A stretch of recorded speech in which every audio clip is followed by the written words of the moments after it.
Very good morning students.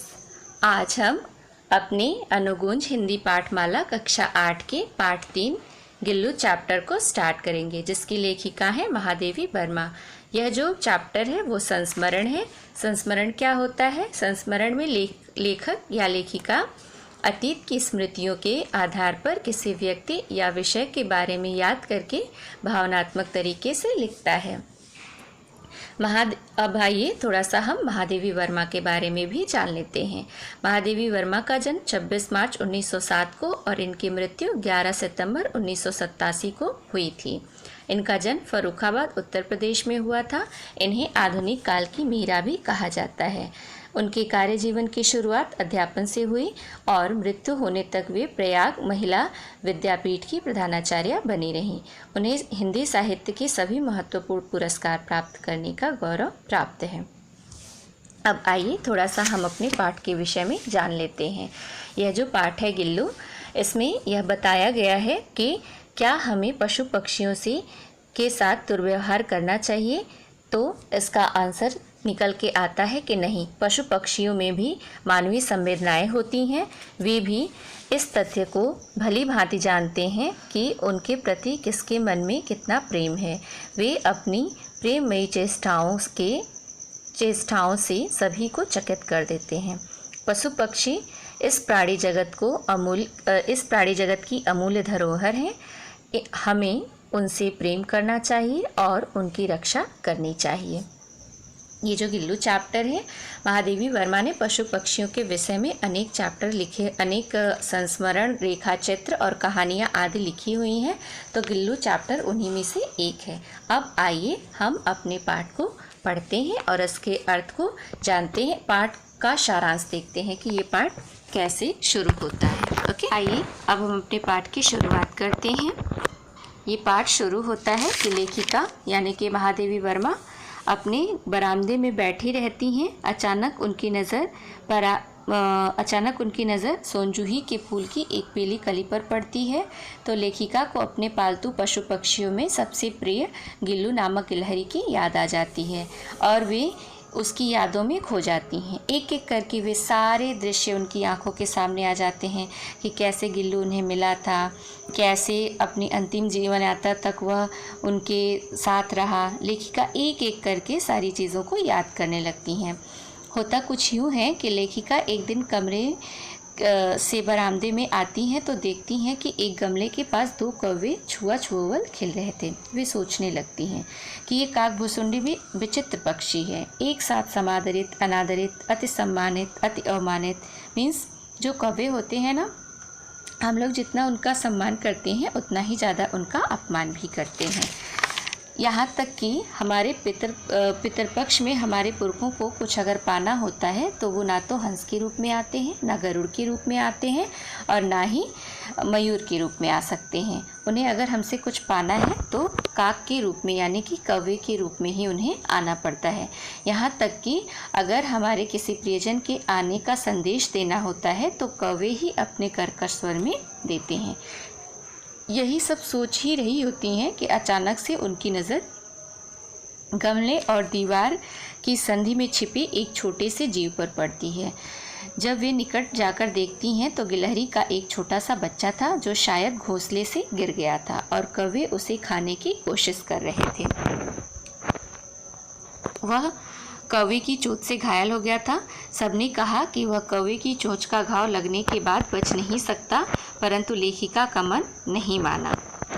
वे उसे उठा लेती हैं, अपने कमरे में लाती हैं और उसका उपचार करती हैं। 3 दिन तक लगातार उपचार करने के बाद वह स्वस्थ हो जाता है और लेखिका की उंगली पकड़कर इधर उधर देखने लगता है।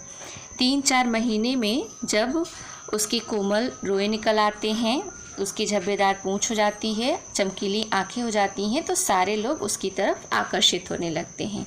लेखिका ने उसका नाम गिल्लू रख दिया और उन्होंने क्या किया कि फूल रखने की एक हल्की सी डलिया में रुई बिछाकर उसे तार से लटका दिया, तार से खिड़की पर लटका दिया।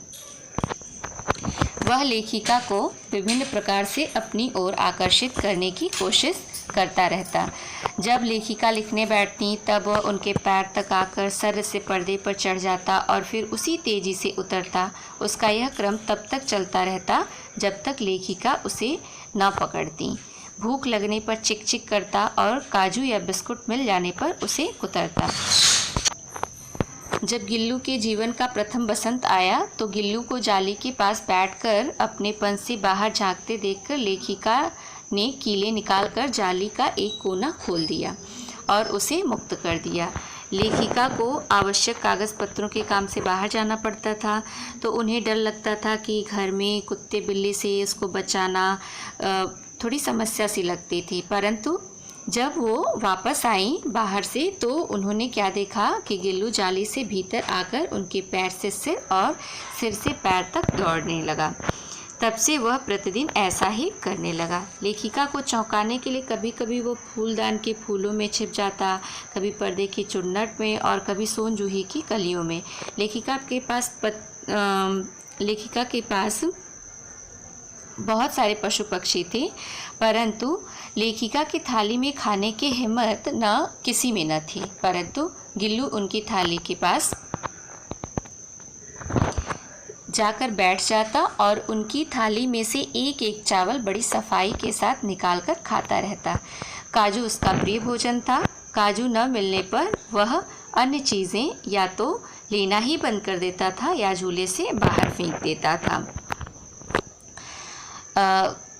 एक बार क्या होता है कि लेखिका का एक्सीडेंट हो जाता है और वो घायल हो जाती हैं। उस समय जब लेखिका का कमरा खोला जाता था तो गिल्लू उतरकर दौड़ता और फिर किसी और को देखकर वह वापस झूले में चला जाता।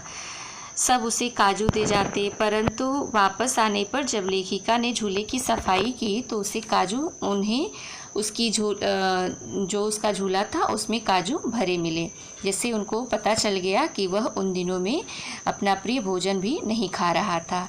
लेखिका की अस्वस्थता में वह उनके सिरहाने बैठकर धीरे धीरे बालों को सहलाता रहता था। गर्मियों में जब लेखिका काम करती तो वह उनके पास रखी सुराही पर लेट जाता था, उनके पास रहने का बहाना ढूंढ लेता था। इस प्रकार लेखिका के समीप भी रहता था और उसे ठंडक भी मिलती थी। लेकिन गिलहरियों के जीवन की अवधि केवल 2 वर्ष होती है। जिस दिन गिल्लू की मृत्यु हुई उस दिन पूरा दिन उसने न कुछ खाया और न बाहर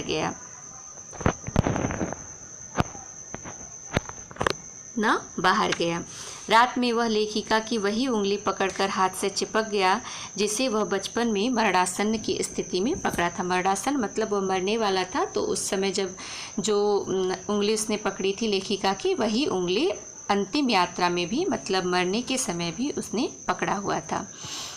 सुबह होते ही वह सदा के लिए सो गया। लेखिका ने उसका झूला उतार कर रख दिया और जाली को बंद कर दिया, परंतु गिल्लू लेखिका के दिल में हमेशा जीवित रहा। और तो ये थी हमारी स्टोरी में संस्मरण था, और इसके क्वेश्चन आंसर को हम नेक्स्ट वीडियो में देखेंगे। उसके शब्दार्थ को और क्वेश्चन आंसर को नेक्स्ट वीडियो में देखेंगे। ओके, धन्यवाद। Have a good day.